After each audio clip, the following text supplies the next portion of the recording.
9 meses após a queda do viaduto da Galeria dos Estados, nossa equipe foi ver de perto como está o andamento da obra. Em Ceilândia, posto de saúde fica ao lado de depósito de entulhos. Na Vila Cauí, moradores contabilizam prejuízos depois da chuva. A região faz parte das 41 áreas de risco. E ainda, Miss DF 2019, começaram os preparativos para a escolha da mulher mais bonita da capital do país. Olá, eu sou Renata Dourado e começa agora o Band Cidade, primeira edição.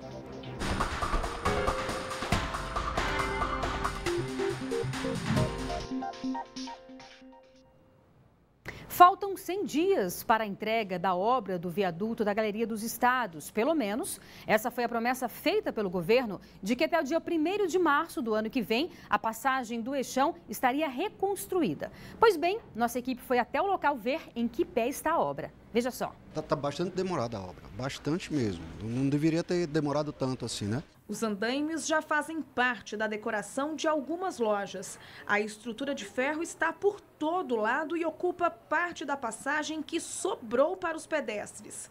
Isso quando há passagem para os pedestres. Eles andam fechando a passagem para poder construir pontes, para eles passarem de um lado da obra para o outro, né? E os clientes estão parando, estão procurando novos lugares para poder estar passando, ao invés de estar passando aqui por baixo. Faltam 100 dias para a entrega do viaduto da Galeria dos Estados. Pelo menos essa foi a promessa feita pelo governo, de que até o dia 1º de março, a Via Engenharia, a empresa que venceu a licitação, terminaria as 2 etapas da obra. Ao custo de quase 11 milhões de reais, a reforma prevê a construção de novas fundações para sustentar os 8 pilares que vão ser ampliados e uma nova laje para evitar outros casos de infiltração. Enquanto as obras não chegam ao fim, motoristas, comerciantes e pedestres se adaptam à atual realidade do eixão. O local ainda está cercado por tapumes e as pistas permanecem com desvios para os carros. Muita poeira, aqui ficava muita lama, agora que eles estão tirando um pouco, acumulava muita água, tinha que passar por cima de uma tábua de madeira que eles colocavam aqui. Enfim, pior é o trânsito em cima, né? Fica um caos. Parte do viaduto do eixão desabou em fevereiro deste ano, mas somente em agosto uma empresa foi escolhida para iniciar a reforma do local. A demora para o início dos trabalhos se deu por diversas razões. A principal delas é que o viaduto fica no centro de Brasília, em uma parte que é tombada pelo Instituto do Patrimônio Histórico e Artístico Nacional, o IPHAN. Foram necessárias diversas reuniões e vários projetos para que fosse aceita a proposta de reconstrução da empresa que venceu a licitação. Na época da queda, o engenheiro responsável pela construção do viaduto da Galeria dos Estados esteve em Brasília e, bastante abalado, lamentou a tragédia. Você faz uma obra, caiu um pedaço, é chato. A obra é tua. A estrutura de concreto caiu sobre carros estacionados e também atingiu um restaurante que funcionava na Galeria dos Estados. Buscas foram feitas nos escombros, mas, por sorte, ninguém se feriu neste acidente.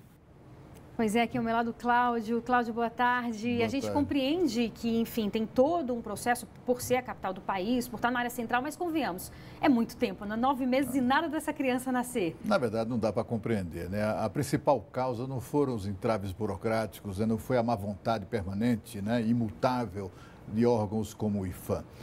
O principal fator desse atraso é a incompetência do governo. Não há outra expressão mais adequada para definir isso, né? A gente mostrou aqui imagens meses atrás, eu acho que até seria o caso da gente voltar a exibi-las, né, oportunamente, a imagem de uma obra muito mais grave do que essa que nós vimos aqui, do viaduto da Galeria dos Estados, na cidade de Fukuoka, no Japão.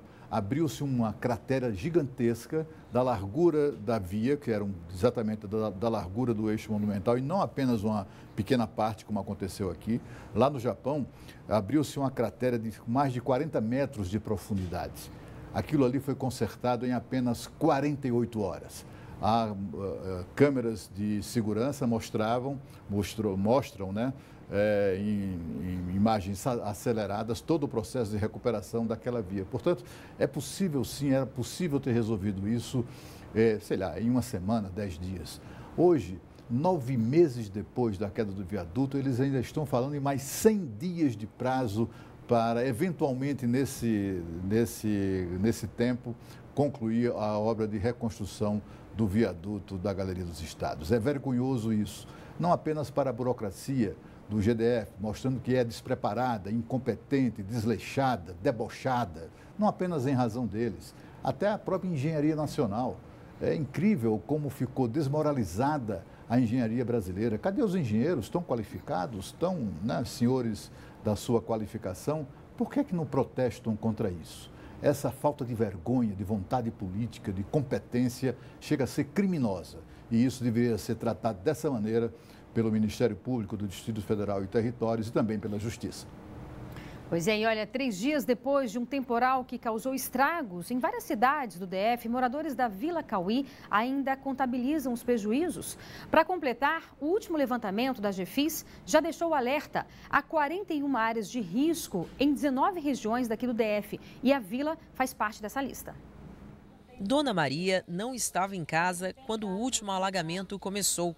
Os móveis foram suspensos pelos vizinhos. Ela mora na Vila Cauí há mais de 30 anos. Toda vez que chove, o problema se repete. A gente já tem até medo de dormir no inverno aqui por causa bem daí. Porque a gente não sabe, está dormindo um pouco mais lá e vai se afogando. Poliana ainda tem trauma do que viveu em janeiro de 2016, quando a água da chuva invadiu várias casas. Moradora da região há 26 anos, ela lembra que muitos perderam alimentos, roupas e móveis. Isso já é um trauma, né, dos moradores. Choveu, já começa aquele... Ai, vai entrar água, vamos levantar os móveis, porque senão perde tudo. A Vila Cauí é uma ocupação que existe há mais de 40 anos. Fica atrás do núcleo Bandeirante e às margens do córrego Riacho Fundo. Como o processo de regularização, iniciado há mais de 10 anos, ainda não saiu do papel, os cerca de 2.500 moradores têm que conviver com a falta de infraestrutura e o abandono. Para piorar os problemas, alguns moradores jogam lixo à beira do córrego, comprometendo o meio ambiente. E mais, eles improvisaram uma rede de esgoto. Os dejetos caem diretamente no córrego. Mas para o Walter, o problema maior é o descaso do governo. A medida urgente que a gente tem pedido aos governos e agora pedimos ao novo governador é que faça um muro de contenção. O trecho é muito pequeno, né? Para a gente ter que estar passando por problemas tão grandes por conta de um investimento muito pequeno. Os moradores aqui precisam ter essa segurança e esse amparo do Estado. Com certeza, precisam mesmo. E em nota, a Administração Regional do Núcleo Bandeirante disse que as medidas de prevenção, como limpeza do córrego e da região em geral, são feitas constantemente. A nossa produção também questionou o órgão sobre a regularização da área, mas nós ainda não tivemos respostas.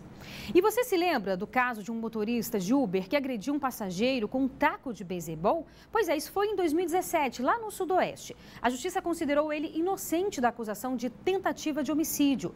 Para o Tribunal do Júri, Edson Oliveira Ramos agiu em legítima defesa. Na época, a agressão foi registrada pelo circuito interno de um comércio. Veja só.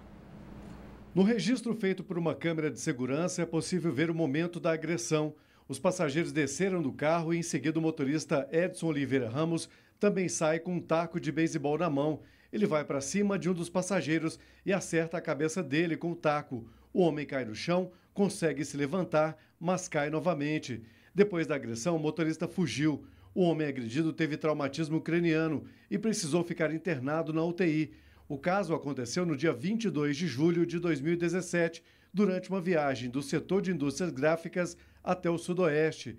Depois disso, Edson foi preso e denunciado pelo Ministério Público por tentativa de homicídio duplamente qualificado por motivo fútil e sem possibilidade de defesa. Mas na semana passada, a Justiça entendeu que ele reagiu em legítima defesa e inocentou o réu, que já está solto. O MP antecipou que vai recorrer da decisão. Além desse processo, o homem já responde por 2 tentativas de homicídio praticadas em 2016. E você vai ver a seguir uma exposição que conta a história das 2 cidades brasileiras que já foram capital do país. O Band Cidade volta daqui a pouco, eu espero você.